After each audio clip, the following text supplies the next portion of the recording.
That's what I'm saying, though, right? Yeah. Break it down. Yeah, Okay. go ahead and do it. Bam. This is Richie McGinniss. You're watching the Break It Down podcast. Yeah, the Break It Down show is proud to bring you Richie McGinniss, who's written a book called Riot Diet. And look, we're people of a similar heart. I have a degree in, I wouldn't call it journalism, but TV, radio, broadcasting, same thing. Mm-hmm. And a lot of what I wanted to do when I was in my 20s was go out to where things were happening, because they'll send young guys like us out to where things are happening and go report, go to Beirut, go to wherever it was going to be. But that job is hard to get. Yep. And in my case, I didn't have the wherewithal or a guide to get me there. So I ended up becoming a spy in the Army, which is really very similar. Like, so my job is it is similar. I was reading your background. Yeah. And it's part reporter too. I studied Arabic and Middle Eastern history at Georgetown, and so right. there were some people asking me to do a similar line of work to what you did, but I actually the more time that I spent over there and the more time I spent studying the region and the language, the less I agreed with what our government was doing there. So I kind of just found my way to media after that. So. This is a good point to illustrate some of this, because in my era of coming up, trying to be a reporter, you had to take yourself out of the reporting. Yes, you were going to be the vehicle. Yes, you were going to be there, but you're trying to keep your opinions out of things. Like, this is where it happened. We were taught limit the adjectives. So you don't say affordable housing, you say housing, right? We have gotten so far from that. And when you talk about, I'm not happy with what my government has done, in my case, and I think this is what you're going to say too, I mean, any of them, right? Like, when they make these steps and they make these assessments and they never even know a person on the ground there. This is what I learned from being a spy. It was so out of whack with reality. And I'm like, how in the world can we ever do this right and well and sanely and humanely if nobody understands what it's like to be me right here talking to that dude over there?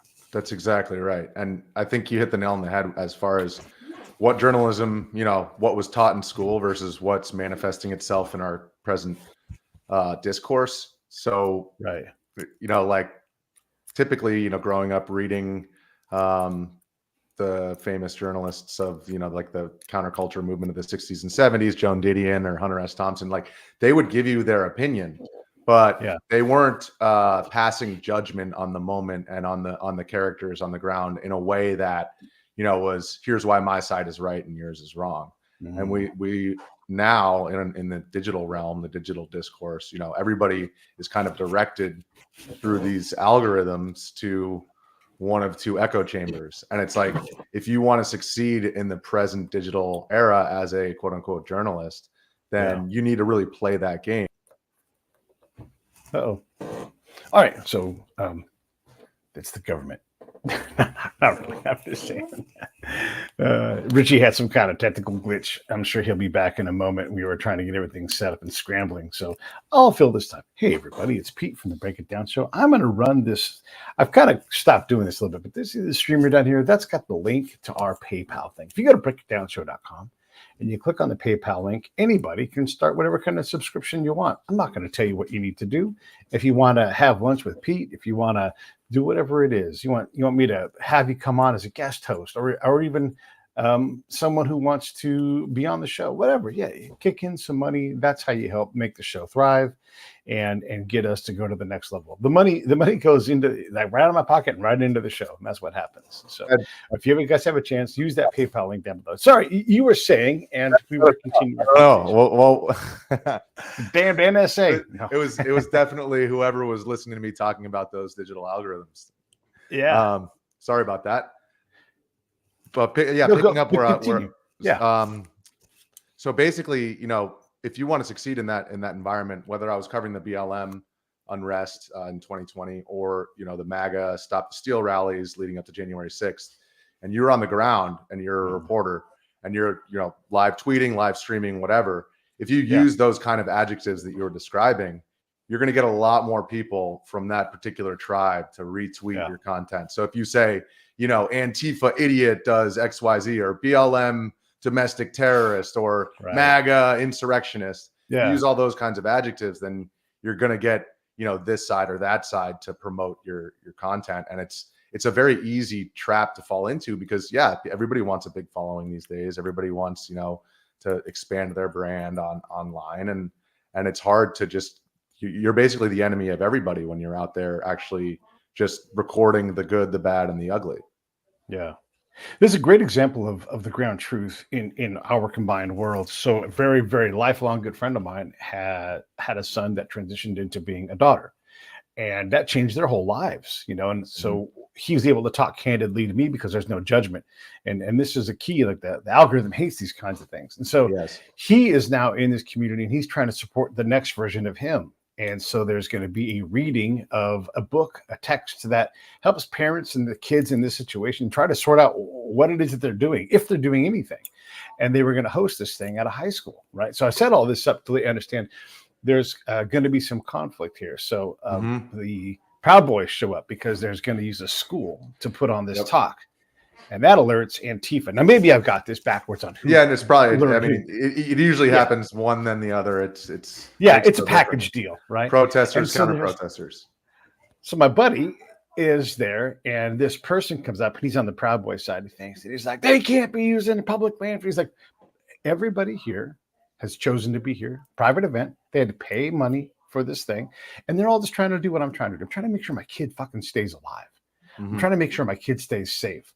So nobody is being forced here. There's no little kids that are being indoctrinated. And that guy goes, oh, rock on.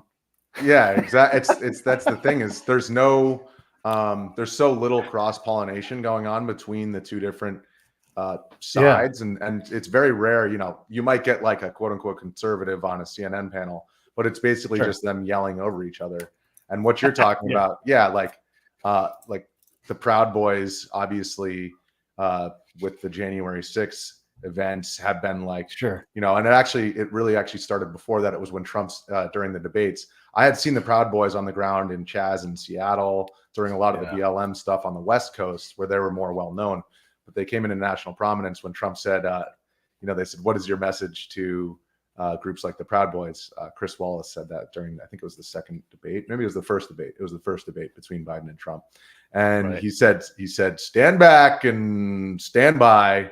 And that's what brought them into the national prominence. And really, like, once the Stop the Steal stuff geared up, I was in Washington, D.C. I had been to Proud Boys rallies on the West Coast, and I'd never seen so many Proud Boys in one place. And, one thing I will say is, like, I would not, I've been on the wrong side of the Proud Boys, filming them doing some violent things.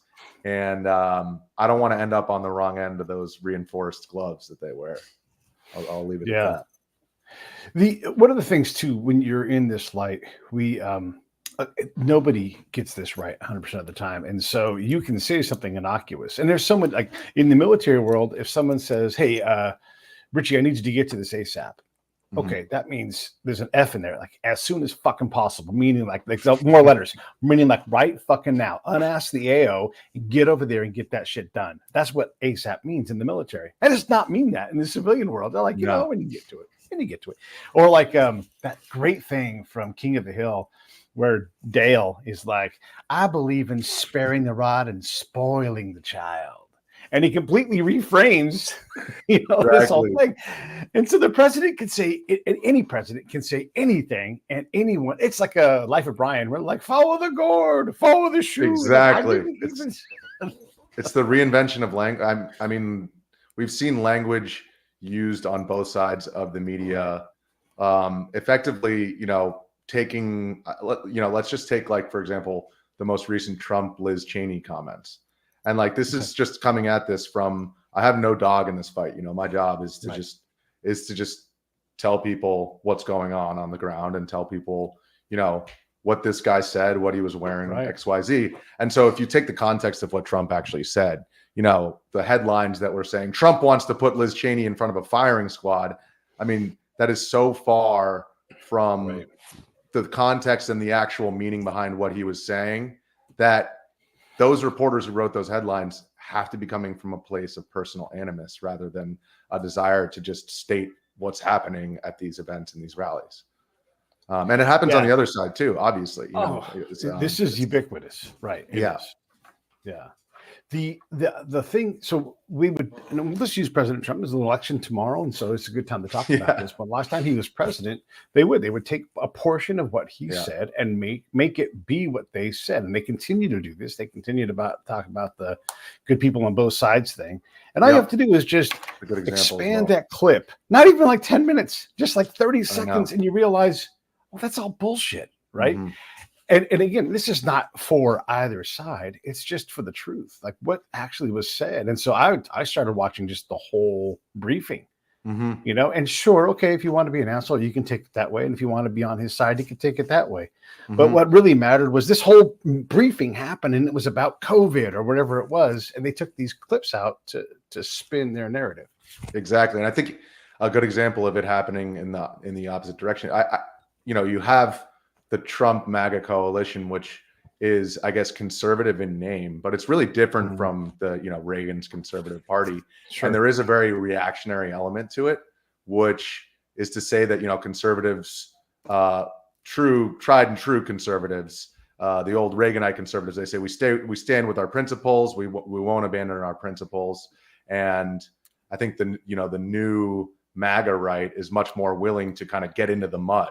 And so, if they said that, then we're going to say this. And so when I witnessed the shooting in Kenosha and the ensuing trial of Kyle Rittenhouse, that was exactly what happened. You had Kyle Rittenhouse, either he's a white supremacist or he's a hero. And then the guys that he shot, the first guy that he shot right in front of me, who I tried to save, Joseph Rosenbaum, turned out that he had a very troubled criminal history, sexually abusing minors, and actually, if you look deeper, he was sexually abused by his stepdad when he was younger. But so then, one side is calling Joseph Rosenbaum a martyr, a BLM martyr, and then the other side's calling him a pedophile. And actually, if you look deeper than just the surface level, what you realize is that Joseph Rosenbaum was abused by, and I'm not excusing any of his crimes, but I'm just showing the intergenerational cycle of tragedy. He was abused by his stepfather. The kids that he abused are now in jail for the same crime. Kyle Rittenhouse, absent father. Gage Groskowitz, whose bicep he shot off, absent father. And Anthony Huber, the second guy killed, absent father. And so everybody's, finger pointing and choosing their caricatures as their saviors and their villains. And it's like, nobody's really looking deeper underneath, why is it that people are even going to the streets in the first place, whether they're MAGA or BLM or whatever?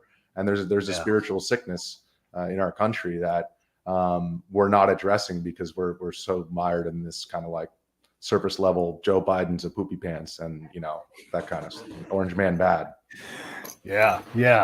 Well, so one of my favorite tools is to change perspective and all of the specs: respect, inspect, introspection, whatever it's going to be, but also to scope the camera in and out. And I'm often talking about how, if you scope back and you look at how do you get a bunch of fatherless homes, well, we've tried policy that seems to create that outcome, right? Because this is Thomas Sowell, but everything has trade-offs. Yeah. And so when you look at policies, we hate to go, you know what, maybe we are wrong about that if it's from our party, the idea. And so, we name something, and I'll just say the Great Society. We name something the Great Society, and it's awfully hard to go against that. Or if we put a measure on the ballot, when you vote, it's like, this is for schools. You're like, well, shit, I got to vote for schools. And even if it's totally fucked up policy, we never go back on it. And again, this goes to everybody involved, and nobody's trying to destroy everything. They're trying to do the right thing. And so it's really hard to see. And this goes back to my time in combat. It's hard to see when we're not getting things right because we refuse to see the ground truth. That's exactly. It's very hard to take yourself out of, especially writing the process of writing this book, you got to kind of take yourself. You're looking back on that moment and you're almost like, wow, not only with COVID, but just the entirety of the Trump years, you're like, wow, that was just, everybody was so hysterical. And every day there was a new tweet or a new dumpster fire that had to be, the walls are closing in. That was the classic line that they would use during the Trump years. If the walls are closing in on Trump with the Russia investigation or with the Stormy Daniels and they don't call him Teflon Don for nothing. But all that to say that, like, when you're actually working within the media establishment, it's really easy to be like, oh, like after Kenosha, I went on Tucker Carlson and I stated my objective observations of what Kyle Rittenhouse told me, the reasons he was there, and what direct quotes of why he thought he was there. CNN took my statement, said McGinniss supported the conservative claim that Rittenhouse acted in self-defense. And my instinct was to go on Twitter and say these CNN guys are a bunch of idiots. And even in my email, when my boss was like, "Hey, calm down, go through the proper channels, talk to CNN, see if they'll have you on to correct the record." I was like, "You guys," and it's like, wait, when you're pointing the finger at CNN, that's a giant multinational corporation, and the overwhelming majority of people who work at that company are just trying to provide their family with a steady wage. And so, like, thankfully my boss was able, Jeff Ingersoll, shout out to him. He kind of talked me off the ledge, and I was able to navigate through the proper channels. It's the United States of America. You made misstatements about me in a public forum, and you can have me on a correct the record or prepare for court. And Drew Griffin, the reporter, he did a fantastic job. And that just goes to show, like, if you're willing to, step across and reach out your hand instead of just going on Twitter and then continuing with that kind of like, they're the bad guys. And, it's easy to get lost in that. And it took writing the book to really take me back out of it. There's a responsibility that we all have, society, to ourselves, to not compromise our integrity, right? And it's easy. Look, and we're all guilty of it, right? The thing that you almost were guilty of yourself and flying off the handle. No, I was guilty of it enough other times, though. Right. Yeah. And when we've made enough mistakes that we see it, I know I'm comfortable understanding that I can't even comprehend all the mistakes I have and continue to make. And so if you say, hey, you're wrong on this, I'm like, you know what, maybe I am. Let me go check my resources, and I'll check with somebody else, and I'll do an internal peer review. And no matter what, that process will force me to evolve where I'm at. And I may come back to the same conclusion, but it will have a lot more rigor in it. And maybe next time I pre-rigor and do that route. So this goes to all of these things that tend to crack into two sides. Like I was having this conversation with my friend the other day when Perry ends up killing this person on the subway. Okay, so you're in New York City. Do you understand what that DA does, and how, if you're going to project self-defense on other people, how that works for that person?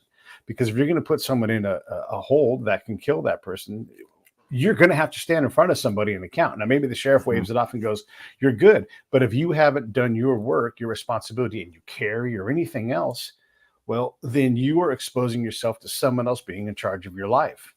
That's exactly right. Is dangerous, right? And so that's that rigor that's required to take on these things. And Rittenhouse I don't care what Rittenhouse did or didn't do in court. He didn't have the rigor to go out and go into that situation. Yeah.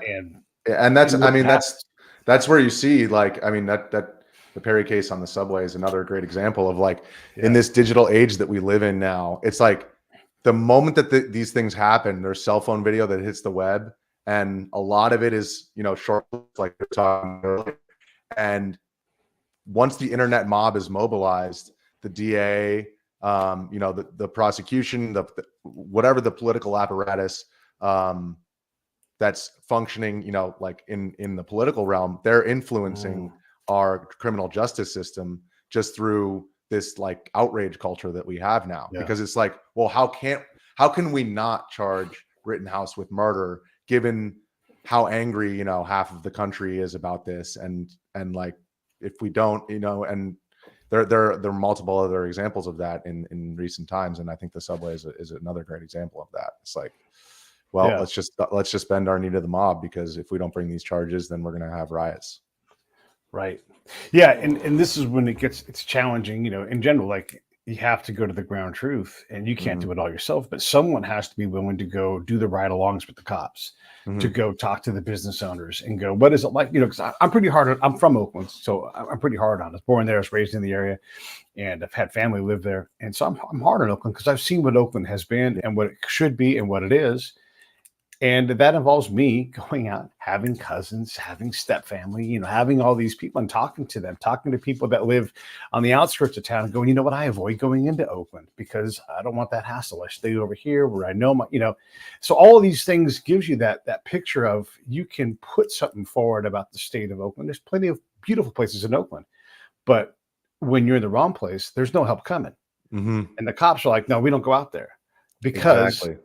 And not because it's dangerous to them, because they're there for the action, but because when they go to places like that, they get into trouble no matter what they do. They're put into impossible situations. So like we just avoid that. That's exactly right. And it's really easy to sit here and do the armchair quarterback and say, like you see the video on Twitter of whatever, this shooting or this subway situation. You say, well, I would have done X, Y, and Z. But when you're actually in those situations, I mean, number one, there's no thinking process that's going on. It's like pure circuitry and instinct. And number two, there's no worse feeling in the world than being surrounded by people with guns when you don't have one, and realizing that your entire life is in the hands of whoever is holding that weapon in this chaotic situation. I think you traveled around the world as well, and if like just in studying Arabic and speaking Spanish and going to these places, you have to put yourself into that physical place, whether it's like a Palestinian refugee camp or a surf hostel in Costa Rica. And, you see and hear and think in that language, and it forces you to take yourself outside of your worldview.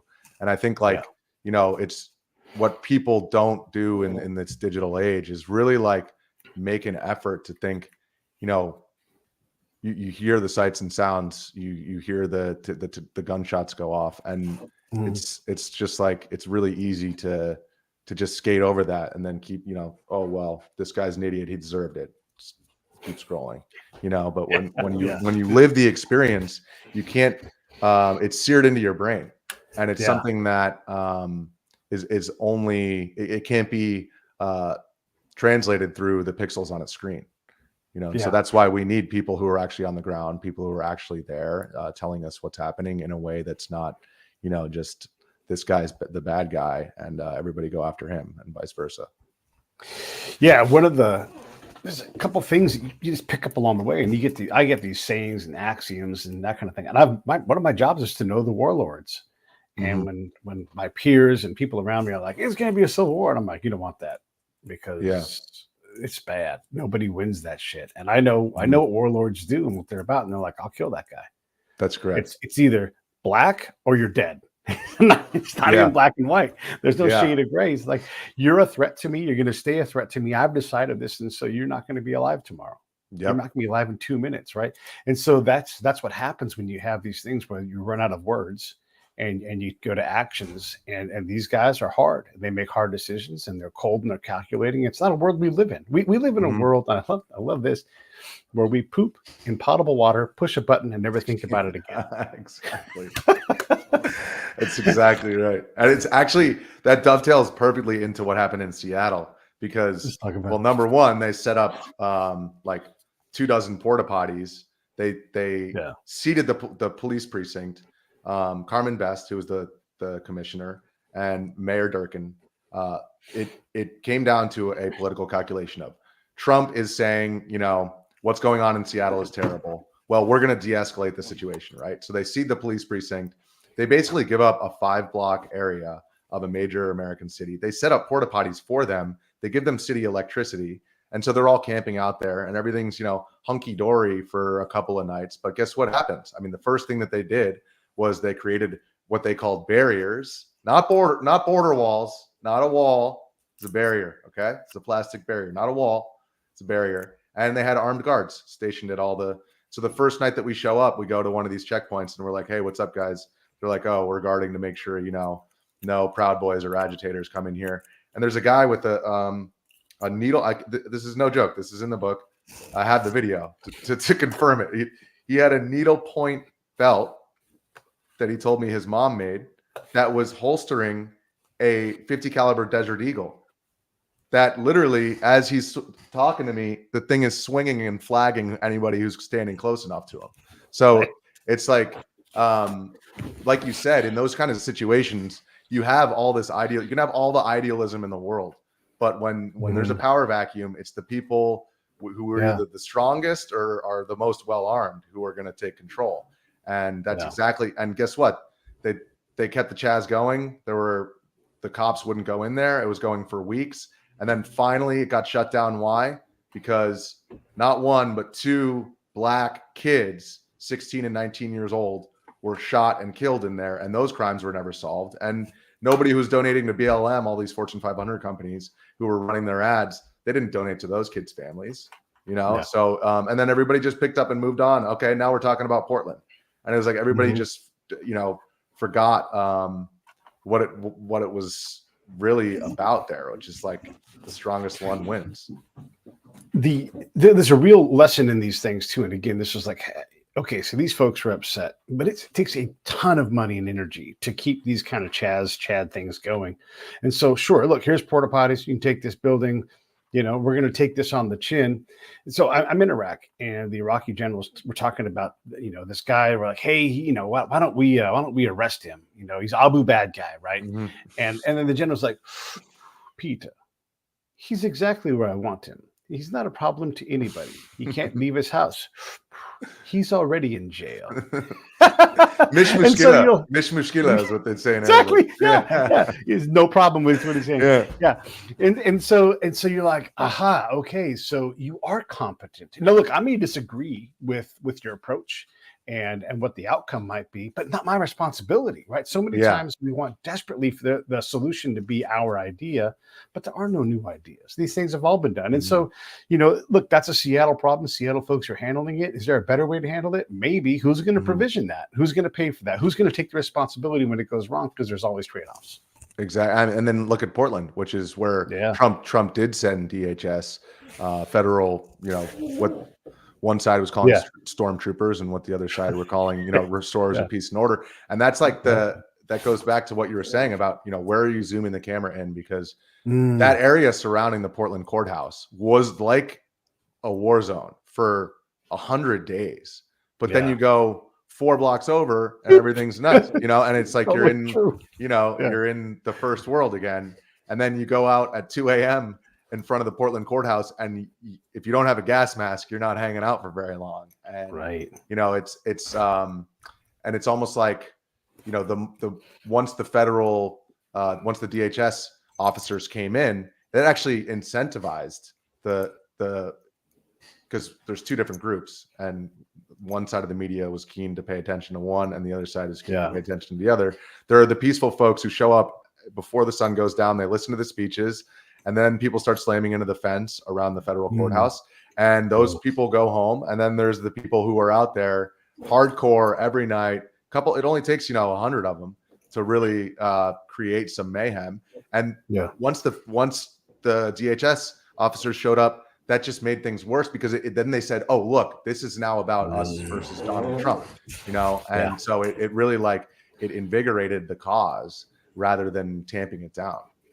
Yeah. And again, like all this stuff is just in every direction. They have this lack of communication, lack of capacity, and you have all these subgroups that fraction off. And so you're like, oh, you not only have stormtroopers, but these are secret police. Like secret police.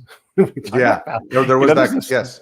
that clip of them grabbing a guy off the streets, and that was actually like the day before I showed up in Portland, where the DHS officers are wearing like camis, and they grabbed the guy and put him into a minivan.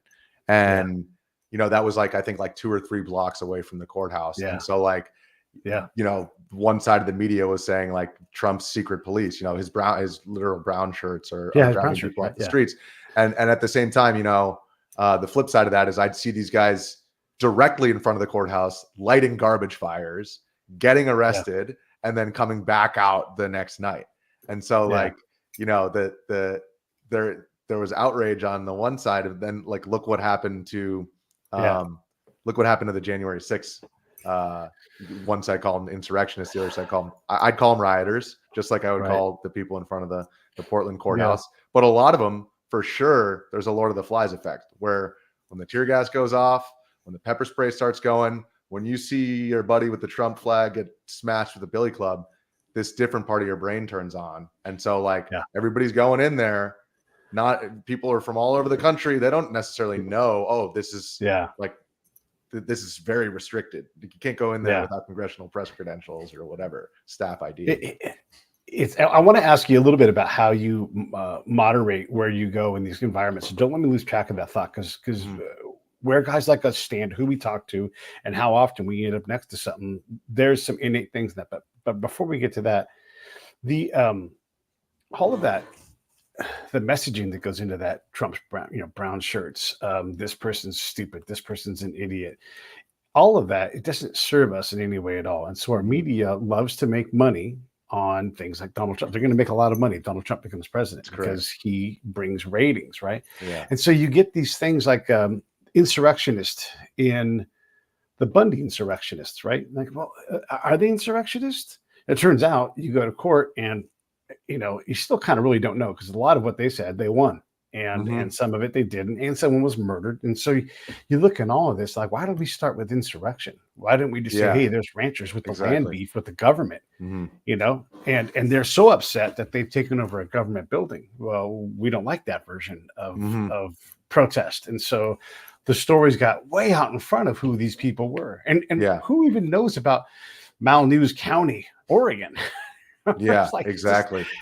It's so crazy how quickly we can be given something and we just want to chum. It's just chum, and we just eat on it and get ravenous and call the Bundy ranching community, call them insurrectionists. I don't know if that was an insurrection.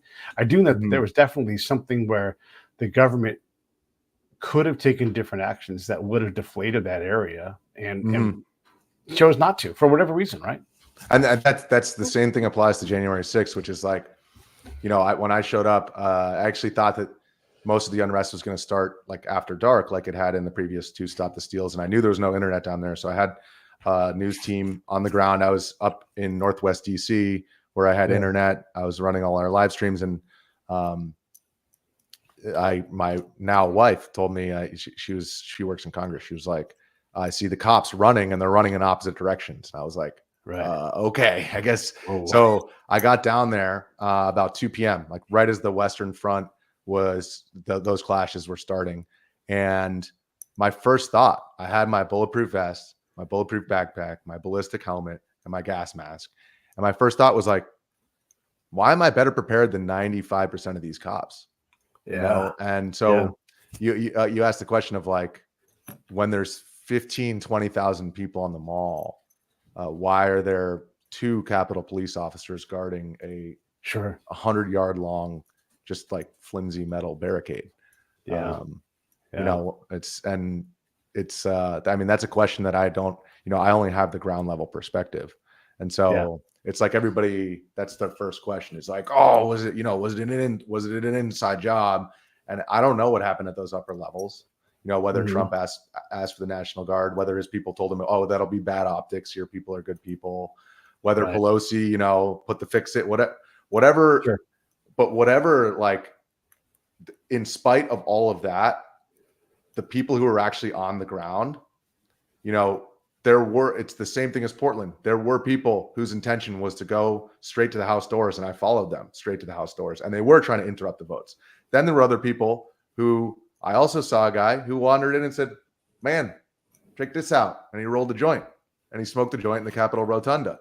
So is that what an insurrectionist does? Roll a doobie and smoke it under the Rotunda?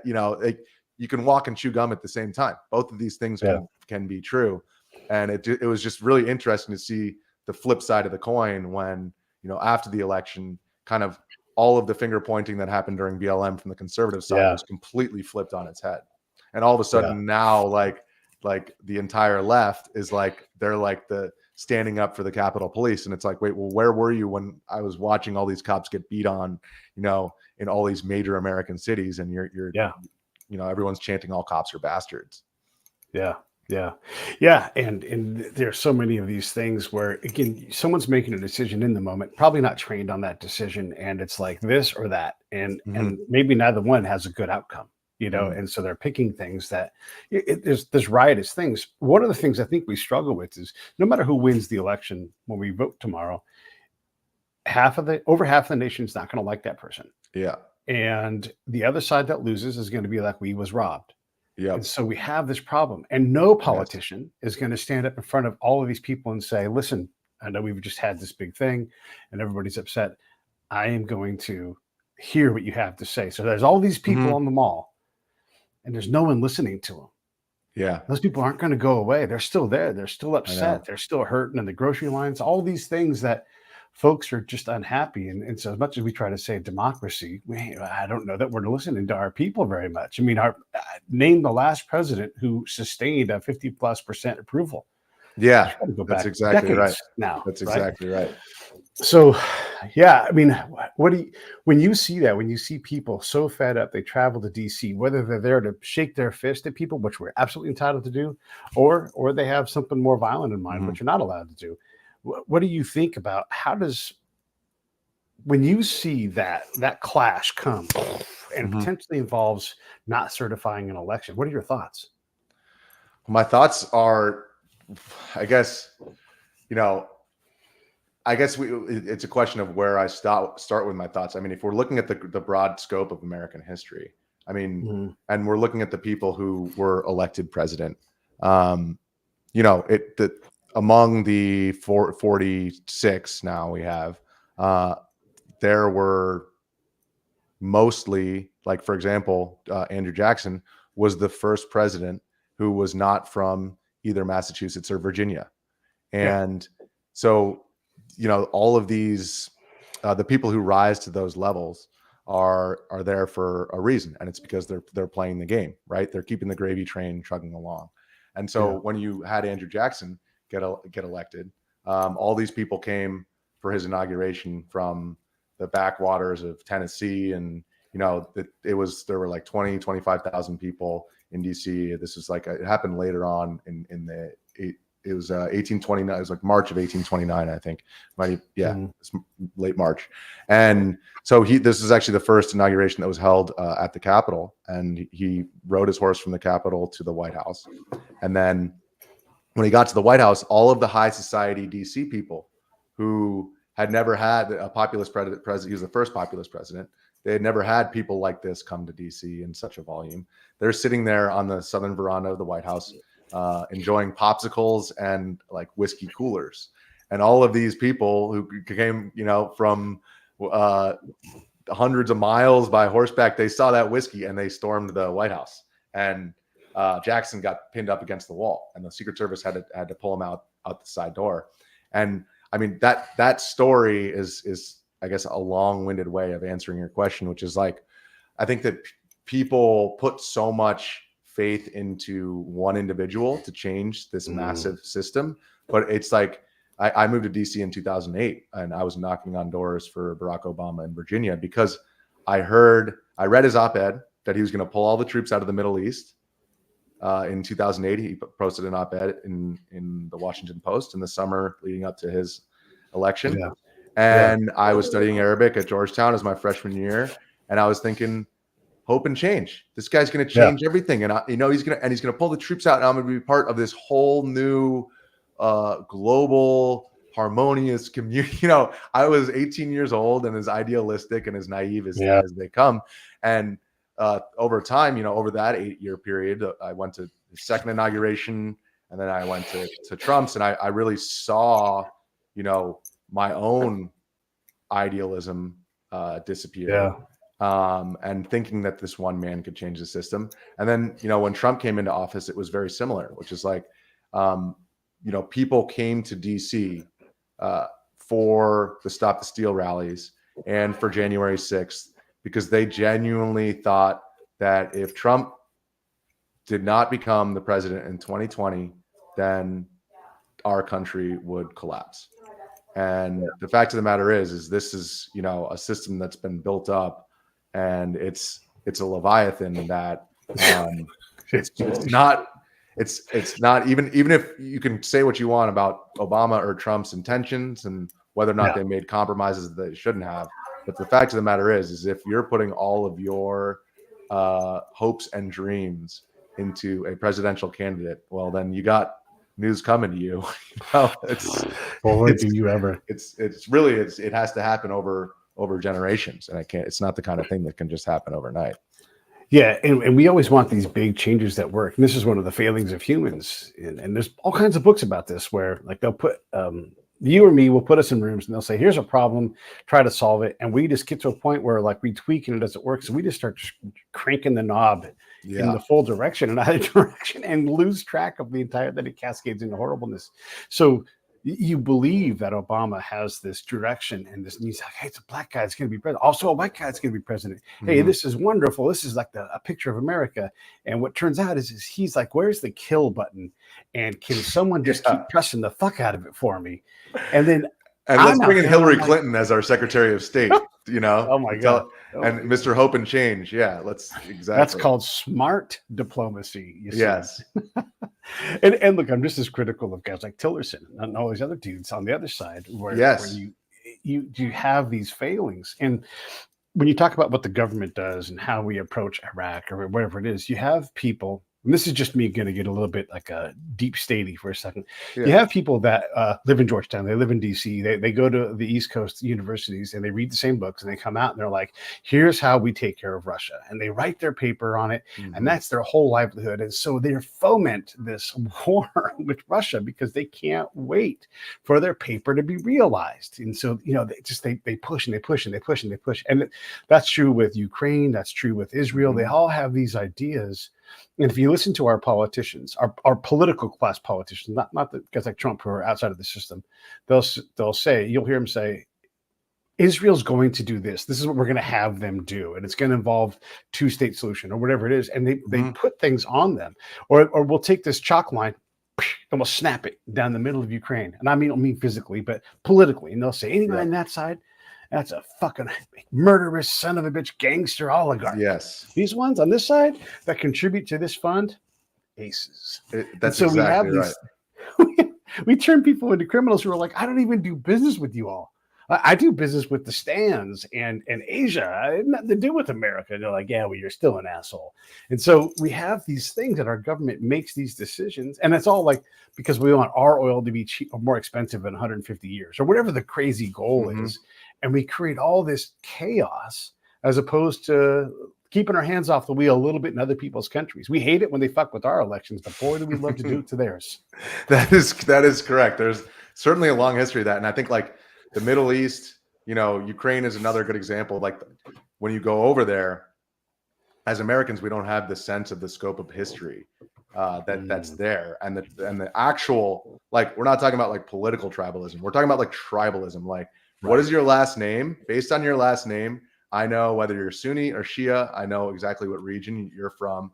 And that, you know, I remember actually one of the moments that I decided I was going to study Arabic. I was a freshman in high school, and it was during the spring invasion of Iraq. And our history teacher, Mr. Webb, he said, raise your hand if you're for the war in Iraq. And everyone looked around. Oh, we got to be for the war. You know, everybody raised their hand.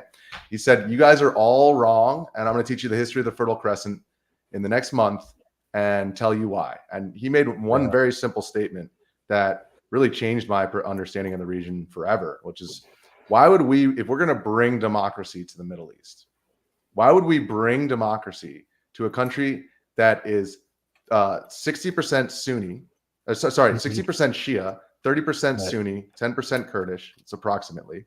Saddam Hussein is a secular Sunni who has kept all of his Sunni tribal cronies in power for the last 30 years under the Ba'athist regime. And we're going to bring democracy to that country, which is majority Shia and borders our biggest geopolitical adversary, Iran. So just from a geopolitical perspective, like what are we doing here? And then you zoom out even further and you ask yourself, wait, who drew the borders of Iraq? Well, it was the British and the French after the collapse of the Ottoman Empire. And they're not saying, how can we create a harmonious nation state that can exist on its own? They're saying, how can we carve up all these tribes and divide them and conquer them?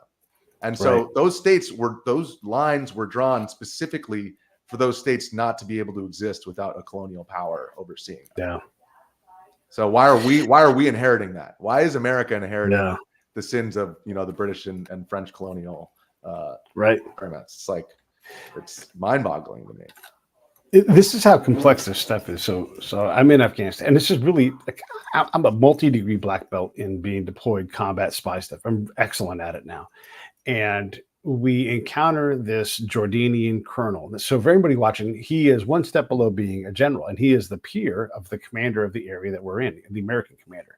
And so he gets treated by that commander as a peer. He gets all the same respect and everything else. Nobody else in the American army gives a fuck that this guy is there. and so me and my buddy were like, we'll go talk to him, because my buddy's got a degree, and it's in American. He's got a PhD in American politics, and he focuses on religion. And he's like, let's go talk to the one dude around here who knows professionally what Islam is about.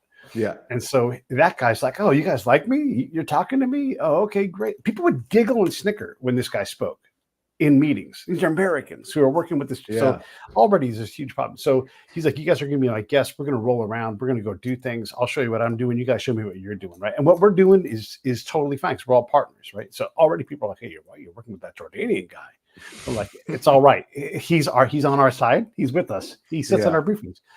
And I learned so much about, after working in Iraq for years and years and years, and understanding and trying to get what Islam was. You never can out Islam someone who's Islamic. You never can out Iraq and Iraqi, and we always think we can, and we can't. And so this guy would teach us stuff. He's like, they can't do that because Islam works in this way. We're like, what if you got a rogue imam? He's like, nah, that's not how that works.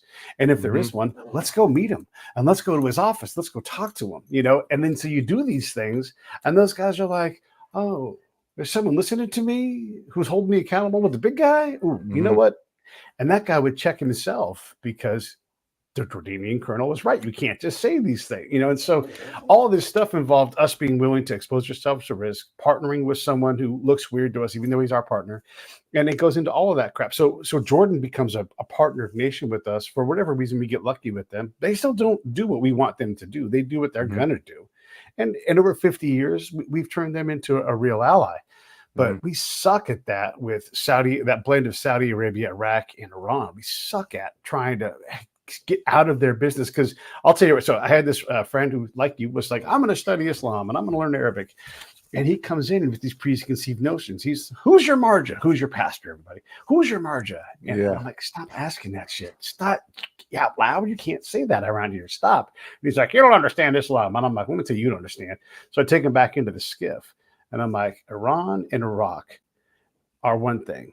Saudi Arabia and Iran partner to undermine Iraq. And he's like, no, they don't. They're enemies. And I'm like, all right, let's go look at this link chart. And I've never seen this link chart in my life. I just know if I go to the link chart and I'm like, oh, look, Iran, Saudi Arabia, Sunni Shia, and these guys are connected. You know why? Yeah. Because they would rather have Iraq be less than either of them. Exactly.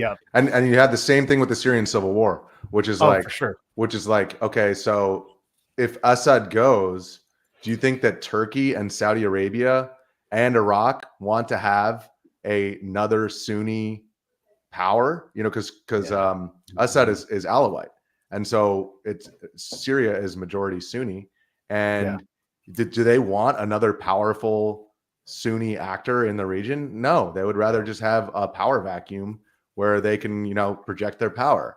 And like you said, it's so complex when you actually get into it, as far as you have Saudi Arabia competing with Turkey, even though they're both Sunni and should be at odds with Iran, who is Shia. And yet you also have, Iraq, which is demographically Shia, but historically was, the Baathists were secular, but obviously it's all the Sunnis who got all the good government jobs. And I saw the same thing in Jordan, which is in Jordan. So I was there in 2000, the fall of 2010, right before the Arab Spring. And you had the Jordanians who get, actual native Jordanians are 30% of the population. And now they're actually outnumbered by the Palestinians who have come in from Israel and from the West Bank. And they now actually outnumber the Jordanians.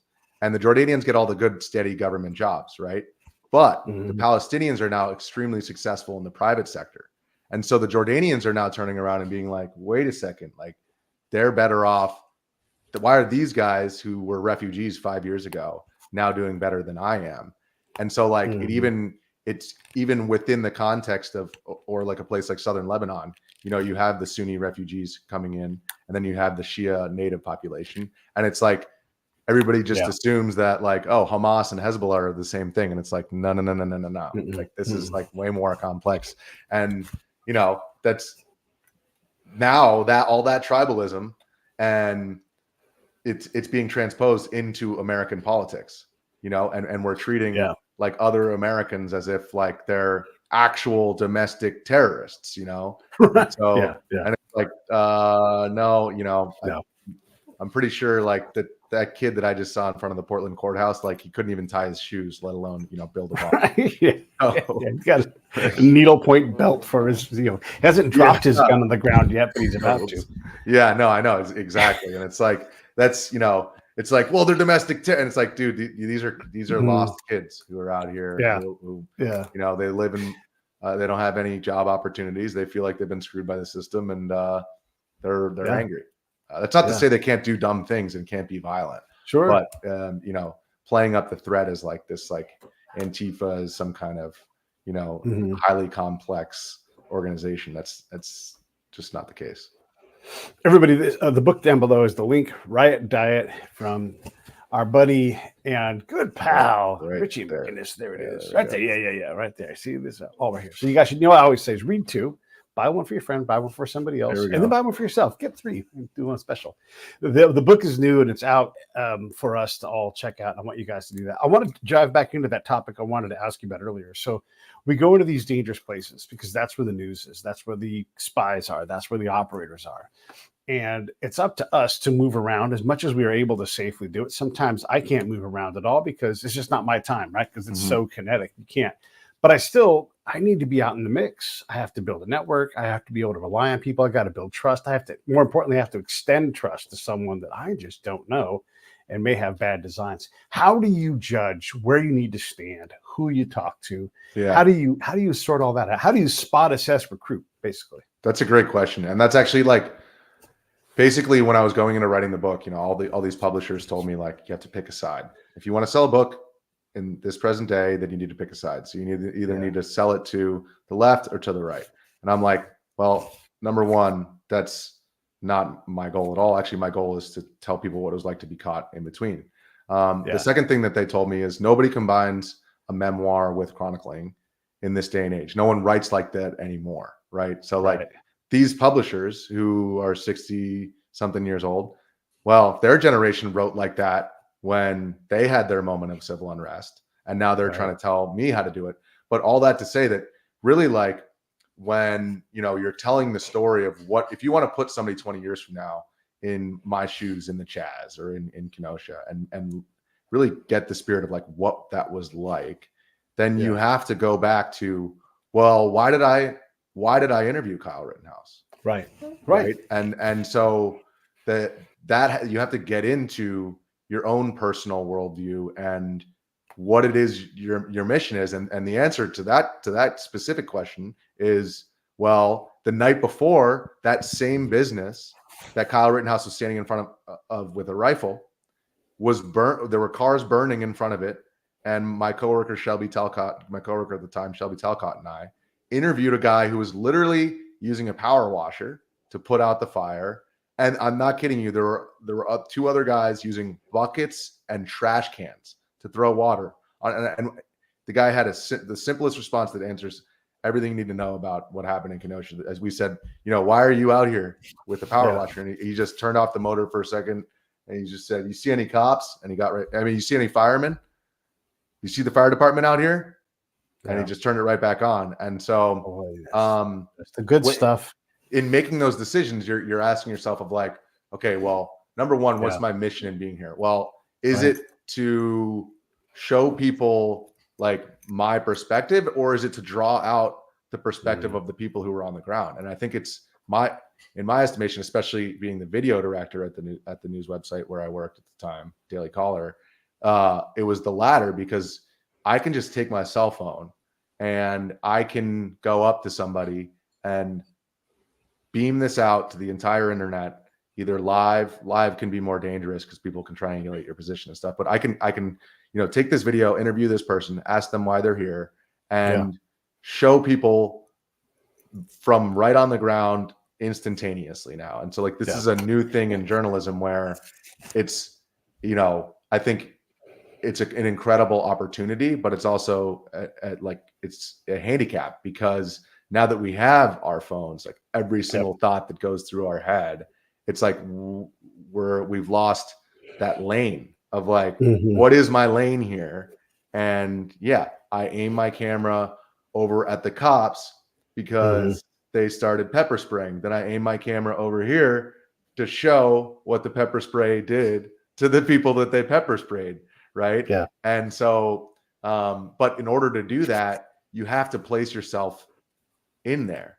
And in order to get in there, you gotta talk the talk and walk the walk. And so like studying different languages and living abroad and traveling around, that was really helpful of like, okay, if I'm going out to embed with I call them the umbrella gang, because nobody's going to tell you they're Antifa. Hey, are you Antifa? Right. Oh yeah. Here's my Antifa membership card. The Proud Boys are different. The Proud Boys are proud of it. They wear the black and gold. That's easy to pick out a Proud Boy. But so I call them the umbrella gang because they use these umbrellas to defend against the pepper balls and the pepper spray and stuff.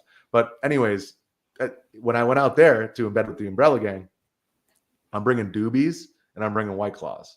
And I'm wearing I'm wearing BLM, right? Because you're like, what's up, dude? You go up to the head umbrella guy, you go, hey, what's up, dude? You want a White Claw? You're partial to a little bit of the greenery. Hey, okay, all right. And then when all the MAGA stuff was happening, what did I carry? Budweisers and Marlboro Reds, And so you gotta like, in order to bring out their true perspectives, like in order to take down that veil of like, oh well, who are you from? Are you on my team or are you on their team? Right. It's like, no, dude, I'm just asking questions.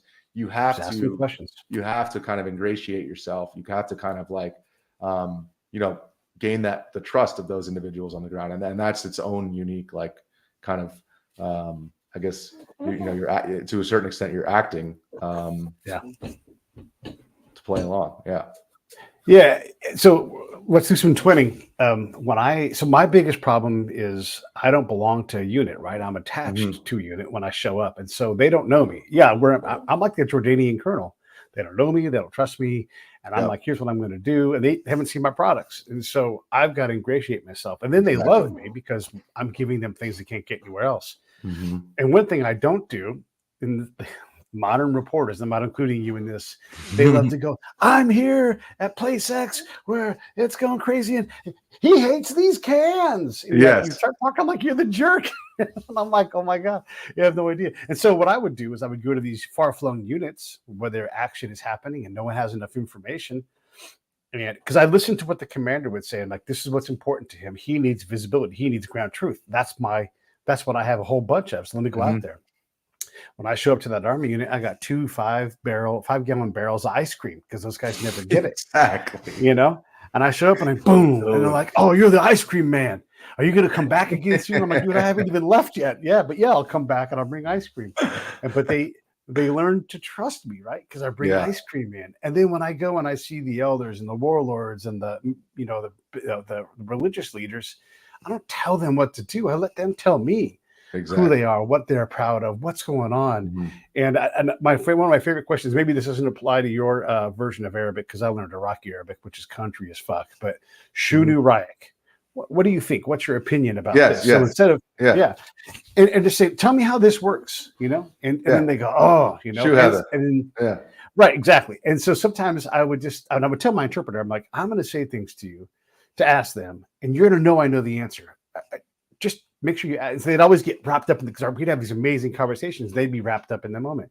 And I would say, that I'd do a question about like, tell me about Ramadan. And he's like, you know about Ramadan. And I'm like, motherfucker, I want to hear his version of Ramadan. Yes, exactly. It opens a part of their brain where they just can't stop. They can't, like, if you notice someone's from Ohio State has anything on, all you have to do is say, Ohio State is, and then whatever, negative, positive, and then they will not shut up. And then you just take the conversation from them and you just shape it to where you want it to be. I'm not influencing what they say. I'm just helping them open the gate so they can talk to me. And these are things that you and I do probably instinctively, but for sure we develop that ability to go, like you see Kyle Rittenhouse, there's fire in the cars the day before. You're like, I'm going to go talk to this dude, right? Yeah.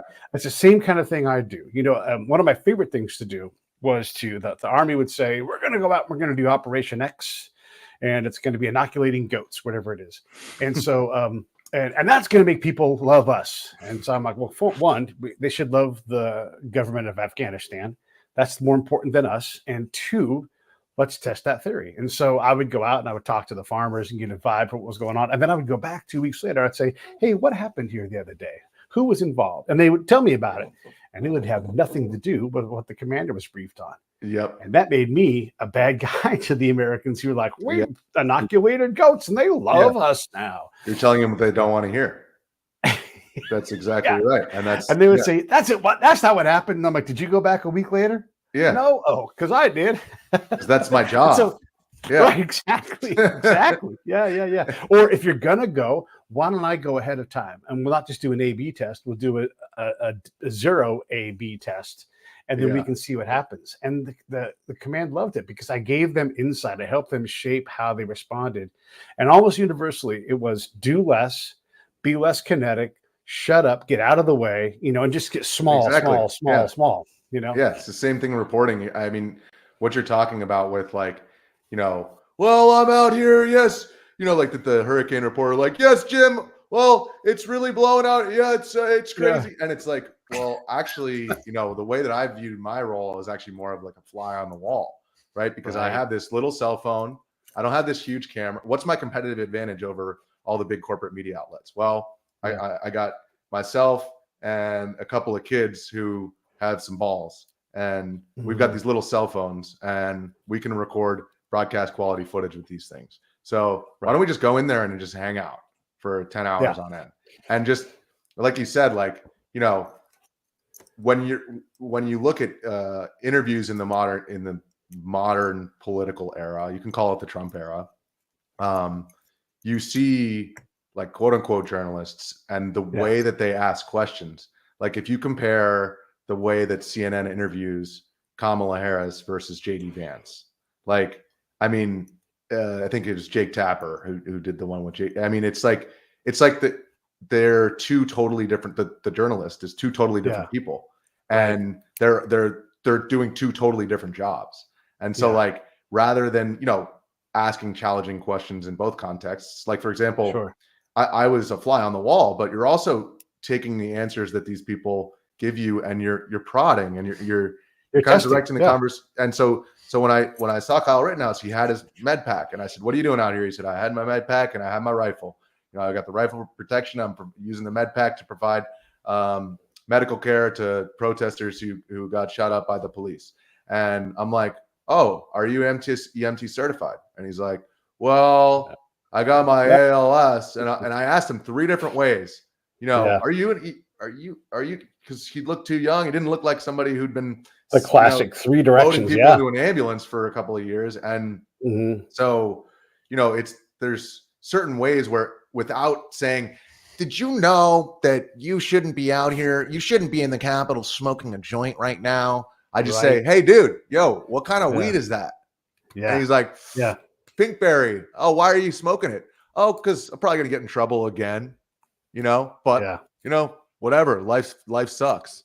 And so like, it's like, that is so much more valuable to give viewers at home an idea of why that guy was in there, of why Kyle was there, and of what, their actual background and what they can actually do to contribute to a positive or negative outcome in those situations. Like you're saying, inoculating goats. It's like, we're gonna win. We're gonna win the war by inoculating goats. That's right. Yeah. And that's the briefing. We won the war today. And then you're like, did you? Mission accomplished. You just told pomegranate farmers who you don't even know how long they've had this farm. You just told them how to fucking run a pomegranate farm. Yeah. I had a U.S. major, and these ag teams all do this. I'm hard on these guys because they want to do great things and they fucking fucked it up, right? So I'm talking to this one guy. He's like, yeah, we're going to build a display area, and they're going to bring their stuff out, and the buyers are going to come out, and they're going to look at these. They're going to get more money per pomegranate. I'm like, do you know the market chain from that farmer dude to the guy in Pakistan who buys a pomegranate? No. And then why are you fucking with it? Yeah. You know. Like, exactly. It's just like it's so, and I use them because it's so crystal clear what you can't do. But that error is so common across all these disciplines that we have, and that comes and once you can see through that lens, that like spyglass thing, you start to see it here. Like, oh, we're going to build us a train right here in River City, and you're like, oh God, they don't know what they're doing. Yeah, they haven't thought this through. They're going to do it no matter what, if it's a good idea or not. Because that's the thing is, commanders get locked in. They're like, I am a commander. I'll fix problems. Mm-hmm. I can tackle this problem. And I would beg them. Like, there was this thing I called the windmills of the Medine. They were right on the Tigris River, and they were going to pump with air power. It'll be fucking love green energy. And they're going to pump it inland into the Iraqi farmers. I'd already been inland. I already talked to them guys. I'd already talked to the guy that has a Chevy 350 motor water pump, just filling the canal that these 3 fucking bullshit propeller things could never do. And I was like, please stop fucking with those windmills. They're never going to work. The contractor from Scotland is not going to fucking come down here. He's not going to do it. I can't tell you why. Who's going to fix it, right? Yeah. And so you had the beginnings of it, but not the whole thing. And these commanders would lock in like, I can fix this. Like, fuck that thing. Go talk to you and I will go. This is what I would do. Like, you and I get in the truck right now. We'll go see Muhammad, who has that motor, and he'll tell you about pumping water. And if you want, I'll go into several different farmers I already know inland, and we'll talk about how that process works. If it doesn't need fucking with, can we not fuck with it? And they look at me and they're like, you've done all this. Well, you've done all this, haven't you? That's the thing though, is like you said, like the guys on the ground, the commanders and stuff, they have good intentions. Right. And this can be extrapolated to the United States, to Iraq, to Afghanistan, to any war zone, any power vacuum. It comes down to like, okay, so those guys are given orders. So where are those orders coming from? Okay, so they're coming from the big brass in Washington, D.C. Yeah. Okay, so what are their motivations? Well, they're they're technically supposed to be in a apolitical position, but I mean, as we've seen recently, everything is politicized. But the real point is that when you have Dick Cheney, the former CEO of Halliburton, and he's the guy who's really calling the shots as far as like, we're going to invade here and we're going to nation build. Oh, what is it that you did before you got into the White House? Oh, you built things in other nations. And so now you're starting a war to nation build with, and every single porta potty that goes over to Iraq is Halliburton. And like you said, like all these over-engineered M1 Abrams tanks that we send over to Saudi Arabia or whatever. I mean, who services those things, right? Yeah. And it's these private defense companies, and it's the special interests. So it's like DC, the people making all of these decisions. It's not about whether or not they need the windmills over in or the wind pumps or whatever the heck those things are. It's not about whether or not they need them. It's about can we sign a check? We can sign a check. Man. So that's the important thing, is like, it has nothing to do with the actual results on the ground. It's just like, we are so hobbled by our budgeting process. I don't know if there's a better process, but we are so hobbled by, we have money, I have to spend this money. And I build schools. Whether or not those fucking schools work, I don't care. That's not my job. My job is to build schools. And so I'm gonna spend all $50 million, and I'm gonna build however many schools I can for $50 million. And that's gonna be my job this year. And they're just set on that, right? And so you're like, well, so what I always wanted to do was take Star Trek, the original, the Next Generation, whatever it is, and just flip the camera around and be on the ground when these guys show up, and just be like, who the fuck? Yeah, that's exactly right. I flew in a Blackhawk over the border, and I saw my first thought was just like, because I had been, I'd been to the desert, I'd been to the Middle East, traveled through the Middle East, but I'd never seen, a freaking Blackhawk come flying in and just the rotor wash just blasting the sand, and you're just like, wait a second. I used to buy DVDs from this guy in Amman. you pirated DVDs, and like this was in 2010. So like that was my only entertainment that I had. I get it. I bought this. And so and I had this moment where you know, I'd always say, "What do you got today?" And his name was Omar, and one day he goes, "I got Star Wars. I have the best Star Wars. I have all 3 of the old ones, and I have 2 of the new ones." And I said, "Okay, yeah, I'm down for Star Wars. I love Star Wars." And he goes, "Guess what? You are Darth Vader." And I was like, "What?" He's like, "America, evil empire. We are rebels. You guys have big Death Star. We have, you know." And I'm thinking to myself, like, the light goes on. You're like, "Kind of point, dude." You know, and that's not this. And like, you know, everybody's, "Oh well, no, America's great," and I agree, America's great. Do I also can I also say at the same time, as a free American speaking my mind, that we do really, really, really bad shit in a lot of places, and that we've killed millions of people for no fucking reason. I can say that. So like we can point the finger at Vladimir Putin, or we can say, you know, it's all Trump's fault. But it's like, dude, this has been going on for, you know, since we were the lone superpower. So, or even before that, during the Cold War. So, and that's true. And the little ground truth bits you get, the guy with the pressure washer, the farmer that I talked to, who's like, "Look around. This is Iraq. This is 100% true." Like, it blows your mind when the light bulb goes on for you. Like, you want to know how to stabilize this area? You're America. You spent $1 trillion. This is like around the same time, 2010. You spent $1 trillion here, and there's not a high tension electric grid around this whole nation. And he points to the ground. He's like, I can pick up my dirt and light it on fire. There's so much oil in this country. And he wasn't lying. Literally, the ground has that black ooze in it. And he's like, why do I have to worry about electricity? And he didn't even live far from, like, he was in the country of Baghdad County, but you could see the city. This is not a place that's far flung. He's like, why? You want you people calm down? We have air conditioners too, you know. We just can't run them reliably. And you're like, oh my God, we didn't turn on the electricity. We would spend all this time measuring how much electricity. We'd argue about who was right and everything else.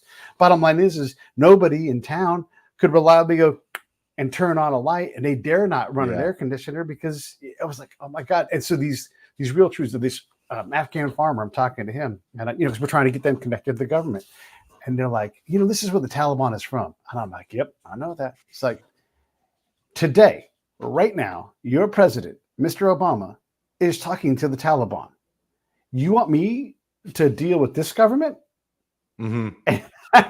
So I write that down. And the Americans came back to me like, that's not true. And I'm like, it is true. Go look at the fucking papers. Obama's talking to the Taliban right now, trying to figure out where we're going. And they're actually, so the whole time, anybody doesn't know, Mullah Omar is a really important person in the Taliban. He was alive, and he lived in the place where I was at. So he lived a mile from our house, was his house. We didn't know. We would have captured him and killed him if we could. So that's how Taliban this area is. And they're like, it's a farmer. He's like, how do you want me to separate myself from the Taliban? There's no way to do it, right? And that ground truth, you write that down. And if people can absorb it, if they can hear that lesson, then they start to go, wait a second, I don't know the first fucking thing about this place. And I'm like, oh, it's way more complicated than that. You can't even, like I would always say, like, you can train yourself all you want. You still can't reliably and repeatedly get the same result in Afghanistan. It's way harder than that. So slow down, get less things wrong, and then see how you do. Simplify, and figure out what it takes. Figure out what it takes to get a license to operate in these areas so that you can build a factory or build a mosque. Like, figure out what the steps are. And if you don't have time to do that, then don't fuck with it. Yeah. But I mean, that's the thing that, you know, is like, as I was writing the book, you know, it's, you kind of, you want to chronicle, but you also want to, like, give the reader a sense of, like, well, what does it mean? Like, okay, there's all this chaos, but, like, what does it mean and why did it happen? And so in order to do that, you know, you have to zoom out that lens. And a lot of what you find is like that, you know, the perfect example being in Seattle, where you had the WTO protests in 1999, and they had this coalition called the Teamsters and the Turtles. And those were the truck drivers in a coalition protesting against the basically the opening of trade with the entire world, but specifically like Asia. Right. This was like it was George Bush 1 started NAFTA. Clinton signed it into law, and then at the end of Clinton's second term, he's now doing the WTO, which is an expansion of NAFTA, basically like complete globalization. And so the Teamsters are paired up with Turtles. So if those two groups are in a coalition together, you kind of take a look and you go like, pay attention. Like, like, well, okay, maybe, there's something going on here. And, there were a small group of agitators. This conference was taking place in Seattle in 99. It's early November. And the media aims all their cameras at the guys who are flipping over the newspaper stands and the one car that got torched. And even the New York Times claimed that they were throwing Molotov cocktails and they had to issue a correction. And so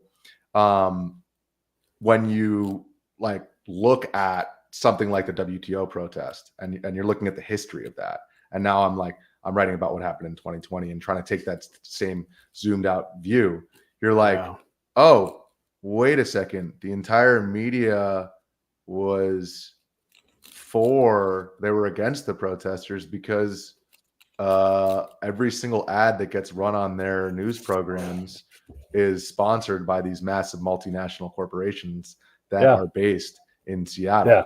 And so then when Black Lives Matter came around, it's like you have Starbucks, you have Microsoft, you have the Bill and Melinda Gates Foundation, you have Amazon, and you have Boeing, all in Seattle, right?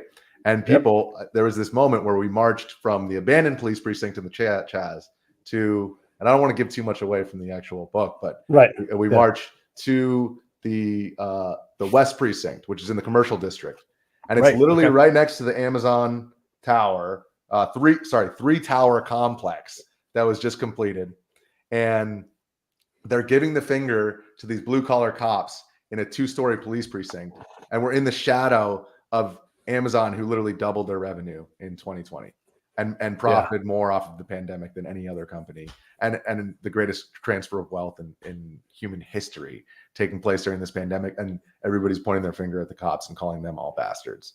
And you're like, wait a second, like Starbucks is running, they're getting they're on board with the BLM. Oh, they have these Starbucks shirts. Where are the Starbucks shirts manufactured? Haiti. BLM shirts are manufactured in Haiti. So how does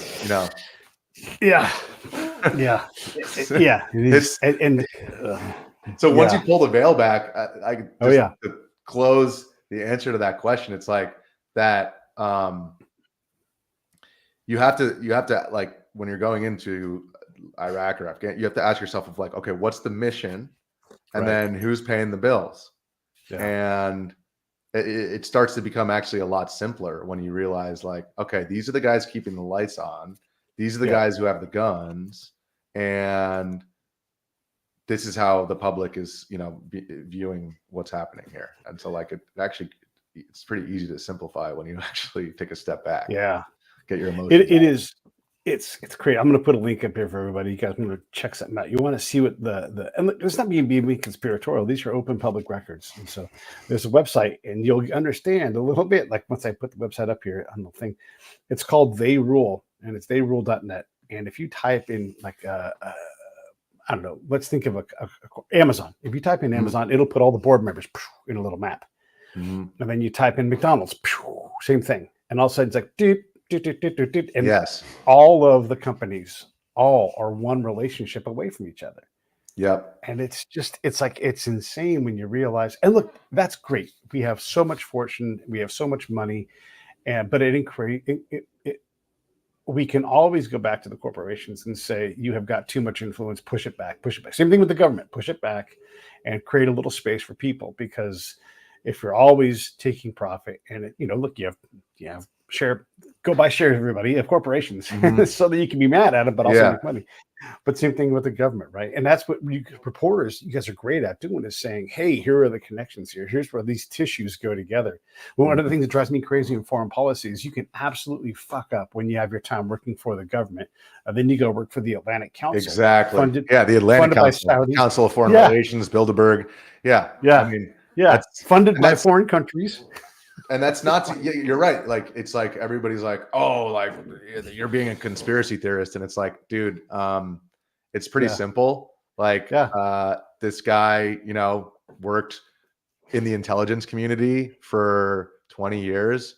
And now he's in charge of deciding what content goes up and what doesn't at Twitter or Google, you know, and he's getting paid this huge salary, or he's on CNN telling us that the Hunter Biden laptop is Russian disinformation, you know, and it's like, wait, James Clapper is on CNN and everybody in America knows that he lied to the public under oath, not under oath, but under congressional testimony about spying on American citizens.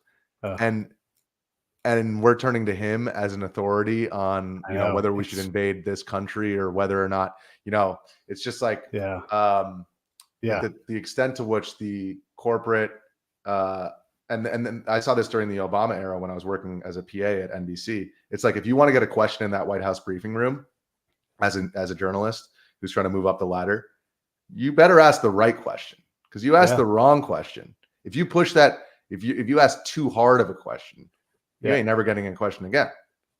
And that goes for, you know, that's just the way that the media, and the corporate media and Washington, D.C. and, you know, the military industrial complex, they all, you're going to ask a question about the WMD narrative ahead of the invasion of Iraq. Right. Well, it's your job to do that, but you'll lose it if you do. So like, you know, it's like, do you want to keep your family fed, or do you want to actually do your job? Because if you do your job, you'll get fired.